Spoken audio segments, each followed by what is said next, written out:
Kjo është shumë e thjeshtë për ta marrë si situatë krahasuese me operacionet e SPAK ku çdo dosje të krimit organizuar ka punonjës policie të implikuar. Më tej, gjatë kontrollave në terren, gjendet një transformator, i cili mund të shërbente për fshatin Kurtaj për një lagje të tërë të fshatit, pra mbi 15 familje, i furnizonte me energji elektrike, kjo nuk ndodhte, por për fshatin për ndodhte për një prej banorëve të fshatit, që ishte familja Hasa, e Bilal Hasës, drejtorit burgut. Dhe çfarë ndodh? Kjo nuk ishte një pajisje e vënë individualisht apo personalisht nga familja. Sepse edhe ta vësh personalisht duhet të kesh një autorizim përkatës, nuk mund të vendosësh një lish për ndarje dhe furnizimi me energji elektrike pa patur ndjenjë autoritet.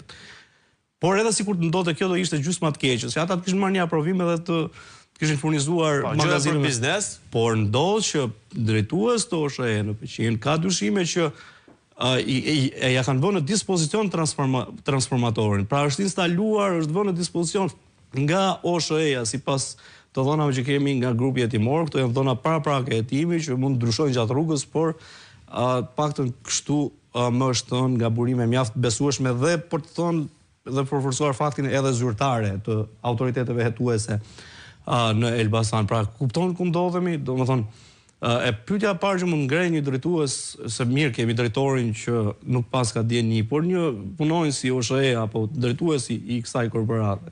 Pyetja e parë që mund ngrej është për çfarë do një transformator vetëm? Ka bashkëpunim. Për këtë është shpallur në kërkim Eris Magji, përgjegjës si OSHE në Peqin, por ka dyshime që ka shumë persona të tjerë të implikuar, nuk përjashtohet mundësimi që nëse zotjet do të dalin në për ato dosjet e përgjimeve që jemi mësuar zakonisht shohim, do shohim policë, do shohim drejtues, do shohim çfarë do shohim aty, por i drejtor burgut ti dhe unë jemi të ndërgjegjshëm se cila është potenca dhe potenciali që ka ai për të patur kontakte. Fation shkohet në magazina, por nuk gjehet askush. Më pas del që janë në pronësi të drejtorit burgut, ai vedorzohet dje pak ishte edhe si tip regjia ai vedorzoi.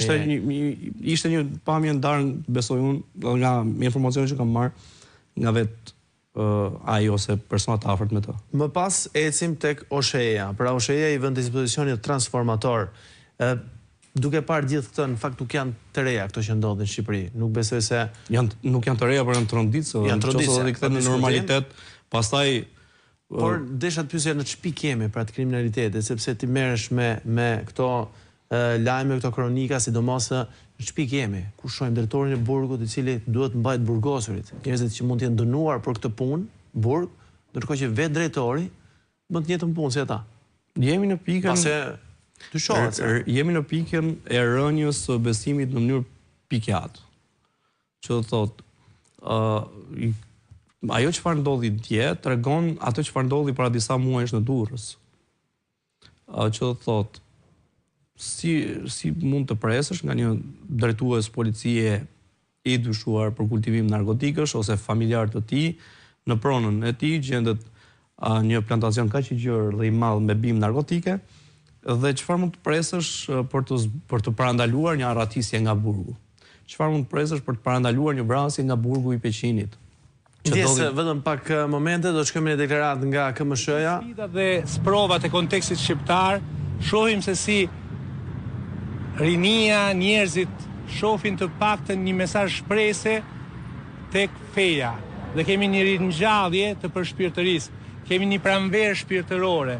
Dhe shpresojmë që kjo pranverë shpirtërore të kapërcej mos vlerën, të kapërcej atë negativitet dhe atë errësirë që shumë njerëz përjetojnë dhe humbin entuziazmin për të jetuar vendin e tyre.